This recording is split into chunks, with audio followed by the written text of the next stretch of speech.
Txokoak ekosistema bakoitzaren barruan antolatutako espazio mugatu eta balio anitzekoak bezala defini daitezke. Hemen, haurrek modu aktiboan eta berdinen artean ikaskuntza sustatzen dute. Gure haurreskoletan hauek izaten dira oinarrizko txokoak.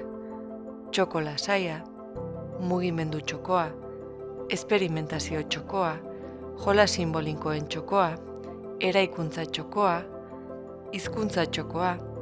Hauetako bakoitzak ordea jarduera oso desberdinak barneratu ditzake. Txokoa aurkezteko modua eta estetika guztiz alda daiteke haurreskolatik haurreskolara. Materialen eskaintza anitza izan daiteke, eta txokoak modu finkoan egon daitezke egunerokotasunean barneratuta. Edo aldakorrak izan daitezke. Edozein kasutan, zein edozein izan gure aukeraketa, txokoek edo sortzen ditugun mikroespazio hauek gure haurren garapen evolutiboaren araberako beharrak asetzea izango dute helburu. Proposamen bakoitzean, haur bakoitzak erabakitzeko gaitasuna eta autonomia izango du, zein unetan, zenbat denbora, zein objekturekin eta materialekin ekingo dion bere ikaskuntzari.